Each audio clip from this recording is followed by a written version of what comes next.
estás? Muy bien, buenas tardes, ¿cómo estás tú, tocayo? ¿Cómo te va? Muy bien, gracias a Dios, muy bien. Bueno, hoy contamos con la participación del doctor Antonio Ledesma. Él es abogado, posgrado en gerencia pública, fue alcalde metropolitano de la ciudad de Caracas entre el año 2008 y 2015, ganando la reelección. Alcalde del municipio de Libertador entre el año 1995 y año 2000. Finalista del premio 2010 de alcalde mundial, premio iberoamericano Libertad de Cádiz Cortés del año 2015, entre otra serie de premios que el alcalde pues posee por su lucha por la democracia, la libertad de Venezuela.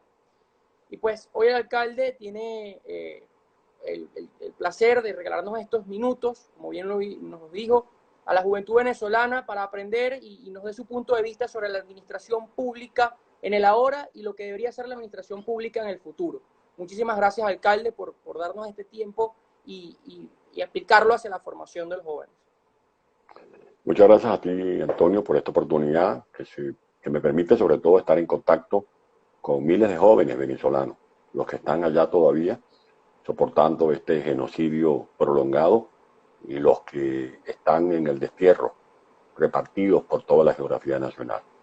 A cada lugar que voy a cumplir alguna misión con mi condición de exiliado y perseguido político, me encuentro con jóvenes venezolanos trabajando y dejando muy bien parado nuestro gentilicio. Y había un capítulo que yo le dedicaba, era a leer las secciones de cartas de los ciudadanos, por ejemplo, las cartas que salían publicadas en el diario del Universal, las denuncias que hacían los vecinos en el Nacional. Y el equipo se acostumbró a ver las cosas con seriedad porque yo llegaba a las reuniones tempranito al despacho y de repente les decía, esto que salió hoy en el diario El Universal, de que reventó un tubo matriz en tal parte, y habían directores que estaban como quedaron fuera del lugar. Bueno, se acostumbraban a leer la prensa. Es importante estar en comunicación de la prensa, no ver la prensa como un enemigo. Tengo la anécdota con Sergio Novelli, que estaba transmitiendo en vivo desde la maternidad Concepción Palacio, y en vivo hizo una denuncia de unas fallas que tenía la maternidad. Yo me fui a la maternidad, el director me aseguró que eso era mentira, volvió a transmitir otra vez Sergio Novelli y presentó las pruebas, y volví a la maternidad, pero no a pelear con el periodista. Regresé a la maternidad a pedirle la renuncia al director, porque no estaba cumpliendo objetivamente con su trabajo. De allí que es importante formarse. Por eso, además de abogado, tuve la inquietud de hacer cursos de gerencia pública en el IESA, y luego el posgrado que cursé en la Universidad Metropolitana supo gobernar. Y por eso, recientemente como alcalde metropolitano, con el apoyo de un equipo de alto nivel, encabezado por Marcos Negrón y el arquitecto Zulma Bolívar, de la Universidad Central de Venezuela, de la Universidad Simón Bolívar, de la Metropolitana, de la Católica, de la Santa María, de todos los centros de excelencia de Venezuela, logramos articular el plan estratégico que para mí es uno de los legados que le dejamos a la ciudad de Caracas, que aspiramos pueda ser desarrollado a plenitud una vez que rescatemos la democracia y la libertad en nuestro país. ¿Qué contemplaba este plan estratégico a grosso modo, alcalde? Son varios ejes. Aquí tengo un facímil, un momentico.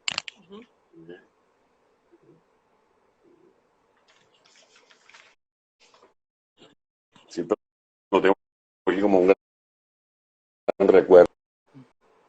Es el plan estratégico que contempla los 6 ejes fundamentales para el desarrollo de la ciudad.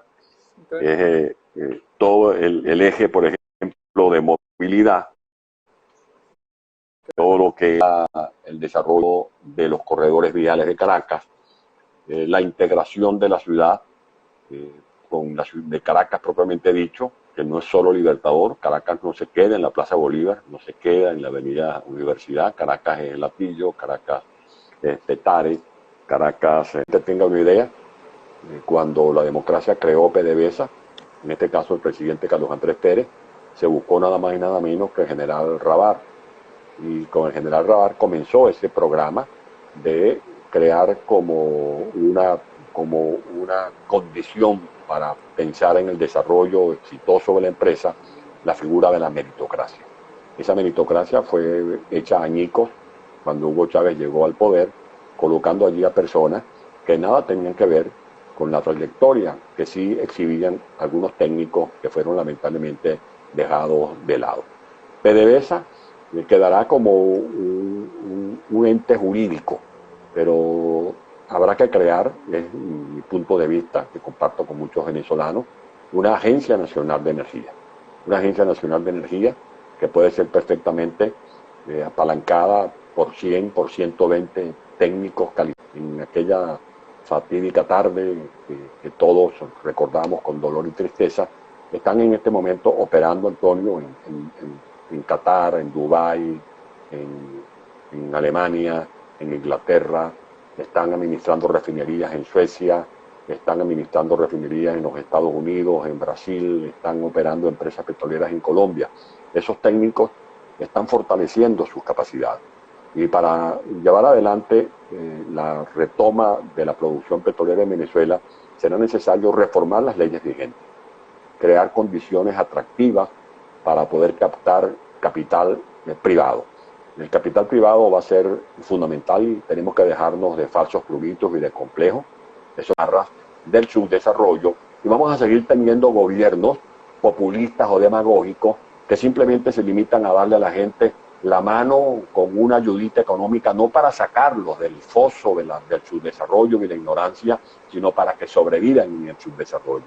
Aspiro como venezolano, como estoy seguro que es parte de los sueños que ustedes tienen como jóvenes, de los cuales no pueden separarse jamás, y que tengamos gobiernos democráticos que entiendan que no hay nada más peligroso y fatídico para una ciudadanía que los gobiernos populistas y demagógicos. De allí que las riquezas nacionales tenemos que administrarlas como lo que son, riquezas de todos los ciudadanos.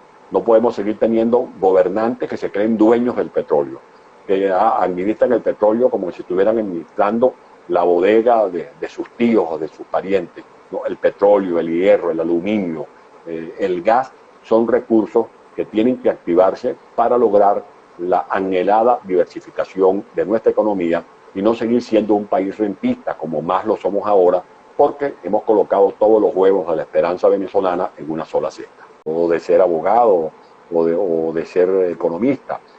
Una educación donde el servidor público más calificado del país sea el educador. No solo por el sueldo, por la remuneración, sino por el trato, por el estatus social. Ese es el ejemplo que tenemos de países desarrollados como Finlandia, por ejemplo. En Venezuela, a veces la carrera de educación es como el peor es nada. Tú optas por ser ingeniero, por ser médico, abogado, y de repente no conseguiste nada y te dan la carrera de educación. Yo creo que se tienen que invertir los términos.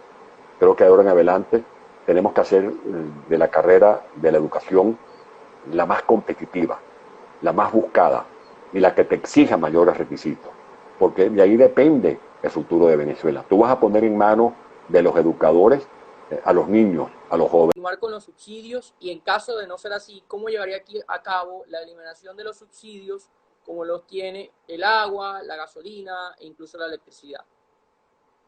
Bueno, es que el subsidio, el impuesto más caro es el servicio que no se recibe. El presidente Carlos Andrés Pérez en 1989 comenzó un programa de ajuste de precios del combustible, y ese ajuste buscaba era desarrollar la industria petrolera, que la industria petrolera tuviera recursos para financiar proyectos de exploración, proyectos, por ejemplo, de refinación, que pudiéramos tener al día las refinerías, que pudiéramos competir no solo vendiendo petróleo crudo, sino ampliar la cesta blanca, que se llama en el argot de los hidrocarburos, que es competir con aceite, competir con una serie de recursos que se colocan en las tiendas a donde va el consumidor, no solo a buscar la gasolina de su carro, sino otros elementos. Bueno, vimos, la gente se inició una protesta, y aquella protesta no entendía, o que en algunos casos fue inducida, que lo que se estaba buscando era garantizar que nunca te faltara la gasolina al frente del poder. ¿Cómo vamos a pensar que eso lo vamos a resolver simplemente con los venezolanos que valerosamente salen a marchar? Necesitamos una fuerza internacional. Hay gente que está insistiendo otra vez en elecciones. ¿Qué elecciones vamos a tener con estas mafias, por favor?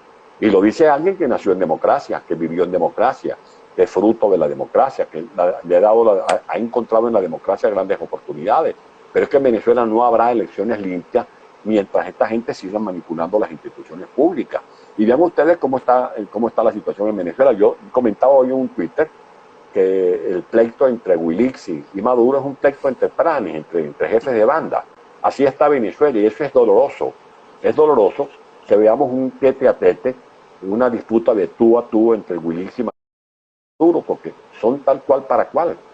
Maduro fue el que creó las llamadas zonas de paz, porque han somalizado a Venezuela, con una fuerza de paz. Eso implica un componente militar. Yo lo digo sin ningún tipo de complejo. Nosotros no solo no podemos, es indispensable que se pueda aplicar en Venezuela el TIAR, por ejemplo. ¿Qué pasó con el TIAR? Entonces, a veces le dicen, no, que ustedes son muy radicales. No, uno sea radical, es que ya está el TIAR. Eso es como que tú tengas un ser humano, un ser querido que se te esté muriendo y tú sepas que hay en un galpón metido unas bombonas de oxígeno y se te niega el oxígeno. Sí, alcalde, usted, como mismo se denominó, es hijo de la democracia. Pues esa democracia evidentemente construyó mucho para Venezuela, pero también tuvo errores. ¿Qué rescata usted de la democracia y qué no rescata usted de la democracia? ¿Qué no deberían hacerse en una nueva democracia en Venezuela cuando se recupere? Yo rescato, por ejemplo, el esfuerzo visionario de los líderes que fueron capaces de ponerse de acuerdo. Tenemos un después minuto del 54, alcalde. 23 de enero de 1958. Yo rescato los avances en materia petrolera, lo que fue la nacionalización del hierro, del petróleo, la CBG, el plan de becas Gran Mariscal de Ayacucho, las orquestas infantiles que dirigió el maestro Abreu, la construcción de universidades como la Universidad Simón Bolívar, como la Universidad de Oriente, los tecnológicos, los pedagógicos, porque pasamos de tener 4 o 5 universidades a finales del 50 a más de 280 grandes centros de educación de Venezuela. Rescato los valores de la democracia, pero creo que tenemos que dejar de lado el sectarismo. Yo creo que la democracia, el miedo a reformarse a sí mismo, el miedo a desprenderse de algunas ataduras que no le permitieron desarrollarse a plenitud como quisimos hacerlo cuando se comenzaron a elegir gobernadores y alcaldes a partir del año 1992. Yo creo que rescatar la honestidad con que trabajaron muchos líderes en Venezuela, muchos ciudadanos en Venezuela, porque cierro mi mensaje haciendo un llamado a los jóvenes a que se metan en política. No se dejen llevar por aquellos que dicen, no, que la política es sucia, no te metas en eso, yo no vivo de la política. No se trata de vivir de la política. Y si la política tiene manchas, el trabajo de ustedes será limpiar esas banderas.